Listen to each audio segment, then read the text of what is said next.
will be done later. The priority, of course, at this point of time is to ensure that lives are safe, for which multiple disaster management teams have been pressed into action.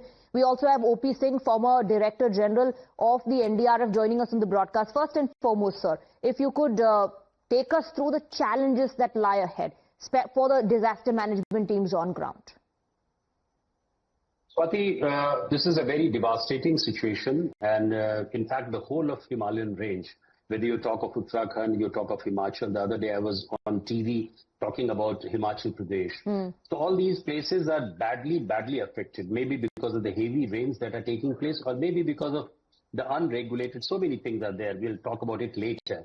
But the first and the foremost challenge is the movement of the rescue teams. In fact, I am told that NDRF is finding very difficult to reach the spot because the roads are blocked. There is a lot of landslides on the way also. So that's one of the challenges that I foresee for such rescue agencies. Then you have the SDRF teams. SDRF teams are already there. Army is already called in, and ITBP teams are there because they are very nearby. And the district administration has already been pressed into service, and we already heard the district magistrate talking about it. The most important challenge is the ground being unstable. In fact, that is why the rescue operations cannot be so smooth and cannot be in full swing. And the rescue teams have to appreciate the ground situation first. They have not only to retrieve the dead bodies through various means, but they have to also safely evacuate, if at all, the people are trapped there or people have to be there. Very difficult operations it would be because of the deluge, because of the muddy water and debris and so many. But so far, you know, the local trained people could rescue 20 people in that particular situation. So I think the district administration will do well if they press into service trained volunteers who can be of great help till the forces come. And you have the ITBP, you have the army, all these people then come. So, and even the road, even the air connectivity is difficult. I'm told that airlift is not possible because of bad weather. So these are the challenges that I foresee in the first place. But I'm very sure that all these agencies, be it the NDRF or SDRF or even SDMA, Army, ITBP, district administrations, along with the local team, local trained people, they would do all kinds of things to rescue these people or to shift them from that place to a nearby or the shelter places. But you know, in such a situation, when you have the cloud burst leading to the flash flood, the most important thing is that this requires particularly a localized warning system. I don't know to what extent it was done. And the second most important thing is how you can have an immediate response in favor of the affected communities. So let's wait and watch. And I'm sure the district administration, as we heard the Honorable Chief Minister also saying about it. So all the agencies have been pressed into service, and the sooner we get it done, the better it would be. Singh, one other challenge for the teams that have managed to access the area are on ground is going to begin once the sun sets. Time is of essence. It will make it even more challenging for the teams that have already been pressed into action. Absolutely, you're 100% right. You know, in such a situation, the immediate response is because of the time factor. It happened at 1:40 p.m. and the sun is going to set within no time. That there would be darkness, and in that darkness, it would be very difficult to carry out operations. And the operations would be because, you know, this ground being so unstable, muddy and slush.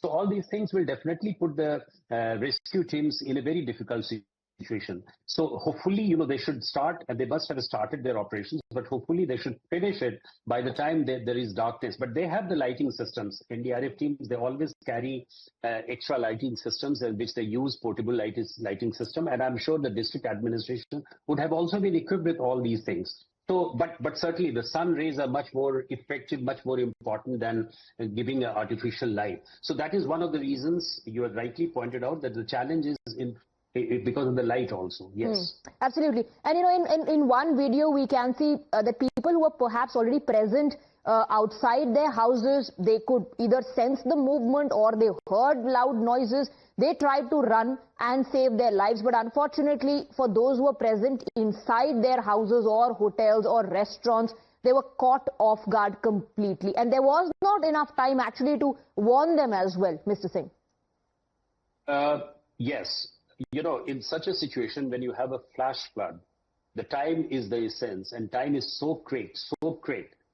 And we could see through the videos also in this particular case that how the surge of the water was so sudden. By the time the people living in those dwellings, it's very difficult. Those who have been seeing it, watching it from a distance, they can always do it.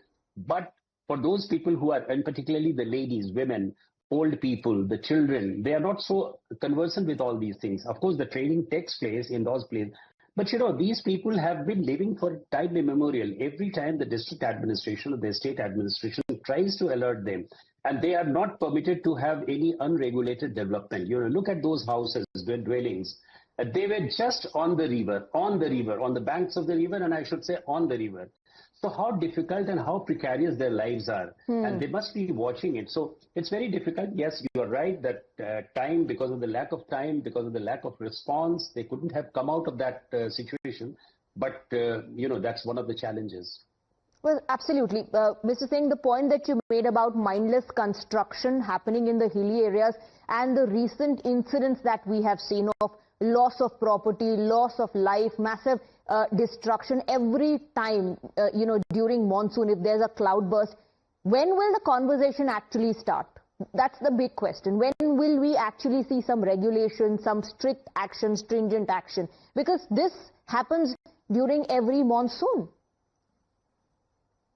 Absolutely, you are 100% right. What happens is that the government has been educating these people for the last so many years.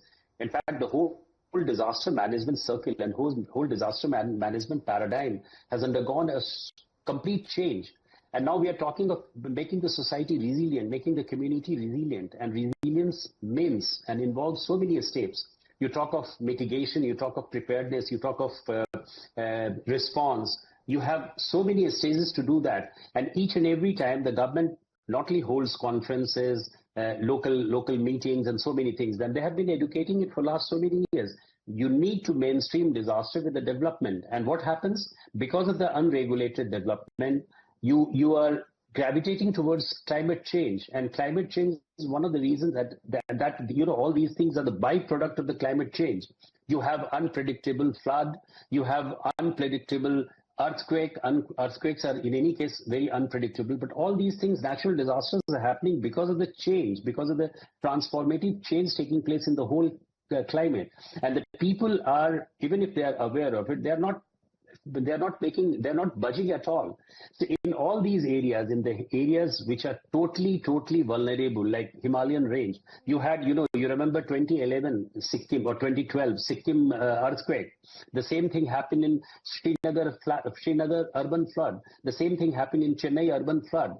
So many natural disasters we have been seeing for the last 15 years. I've had the occasion to deal with all these mega disasters from 2014 to 2016.